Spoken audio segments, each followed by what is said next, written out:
Hey there, it's Mr. Tush over at Global. So we are going to start part 4 of our spreadsheet basics. So what's going to happen here is we're going to do the performance summary. We already did all of this in the prior videos. If you haven't seen that, you need to go back and review parts 1, 2, and 3.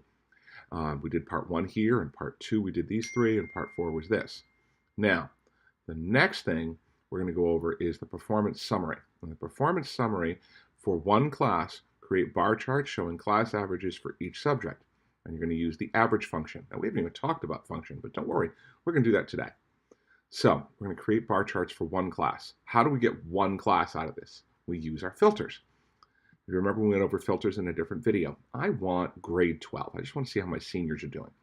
So I'm going to unselect or deselect 9, 10, and 11. Click OK. And there's grade 12. But here's another really important piece. I'm not going to be able to do the averages on this because while I'm only looking at grade 12, if you look in here, I've got all these odd numbers. I have to actually move these data to their own spreadsheet. Well, if you look, this is a spreadsheet within a workbook. I need a new page to my workbook. I'm going to add a sheet down here. If you look in the bottom left, I add a sheet. And I'm going to call this grade 12 performance. So I'm going to go to rename, click on the arrow, rename, grade 12 performance. So I know what I'm looking at. I'm going to go back and I'm going to copy and paste just those data. Click and drag. Be very careful. If you click and release and then you click and drag, I may mess things up. Let's click and drag. Make sure you've selected this column. Actually, I can for yucks select the headers. I think that's a good idea. And then I'm going to copy Command-C to copy, Command-C, grade 12 performance, paste. So take a second, get that moved, and come back to the task.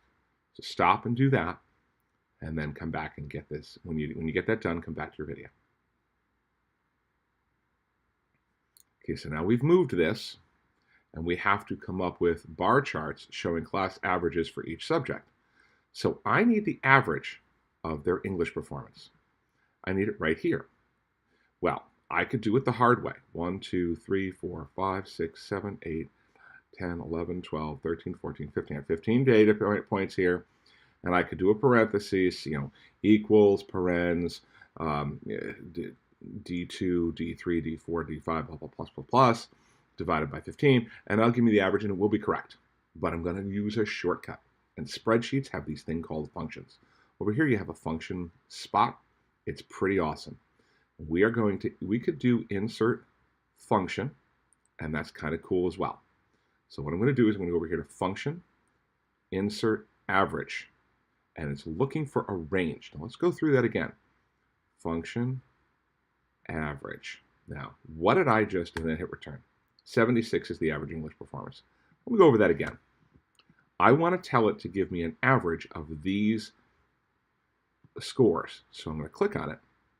I'm going to insert function. And one of my choices is average. I can choose from a bajillion of them, but I'm just going to use average. And then I'm going to give it a range. Select the columns. I want all of these. And then I hit return. And it just does it.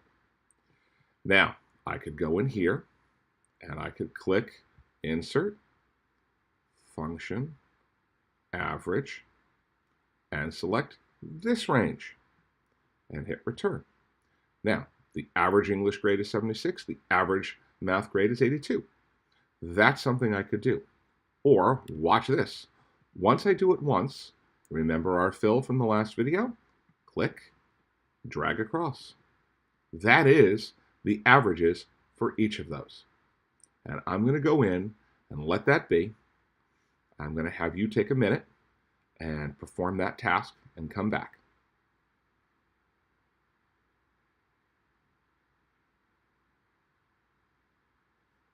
Now, to make our bar chart, there's a lot of different ways to get this done, but I want to create a very simple bar chart.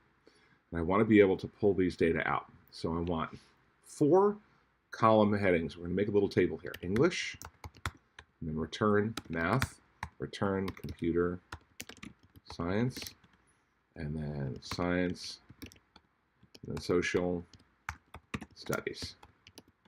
So I'm going to put all of those in right here. And then I'm actually going to take a minute and, for prettiness sake, right justify it. You can do that up here. And then what I want to do is I want to tell it to put the English grade here. Now, I could type in 76. I certainly could. But for reasons you'll find out later, I'm going to establish a relationship. I'm going to tell this cell to put whatever is here in there. And then I'm going to tell this equals, give me that. This equals, give me that. This equals, give me that. And this equals, give me that. I'm doing that for a specific reason. Now, why would I change that? Because I want to put in my bar chart. Well, let's take a look at this. I'll select this little table that I made, this little summary table. And I'm going to insert a chart. It's going to ask me, it didn't even ask me what chart I want. It automatically figured, and it usually does, automatically will figure out the best chart. Because a column chart, or what I call a bar chart, those usually are fine. If I want, well, this is technically a bar chart. If I wanted a pie chart, I could switch it. I just wouldn't need a bar chart because this is about where their averages are. So I want basically a column chart to be able to tell me what they're doing. Now, why in the world would I have done this chart this way? Why didn't I just type these numbers? Well, it's a fair question. I'm going to prove a point, to kind of make a point with you. I'm going to shrink this just a little bit. Let's see if I can get this to zoom out just a little bit. Well, it's not letting me zoom. So what I'm going to do is, if you look down here, you'll see that social studies is particularly a low performer. So I'll freeze this first column, insert view, freeze one row, and you'll see that social studies is particularly a low grade. Well, I realize that maybe these grades are not as low as they first appeared. And in fact, Daryl did a little bit better. So I'm going to give Daryl a 99. What's happening is Daryl, instead of getting a 67, he did some makeup work and he got a 99. And the class average is going to go up. So I'm going to type in 99 and we hit return. And if you look, his class average went up and the class average went up here. Let me undo that again. Okay. That's an interesting problem. What it just did was the bottom line here is 70 and it actually changed your bottom line. So I'm going to highlight this again. I'll do it with English because it's a little bit easier to see. I go here, and I'm going to highlight that text for you so you can see what I'm doing. I'm going to go over here so you can highlight the text so you can see what I'm doing. And then I'm going to go in here, and I'm going to change this to 99. Now watch this, and watch this. I changed this kid's grade to 99, and now the class average goes up, the class average goes up, and the bar goes up. I'll do another 99. We're going to raise the class average again. 99. So Nunez's grade went way up. So did the class average. So did the class average. By creating relationships, once you have a bar chart, this becomes a living document and updates itself according to whatever it's attached to.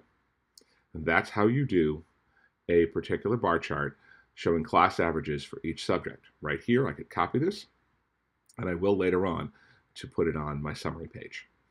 That's for this video. Hope it helped.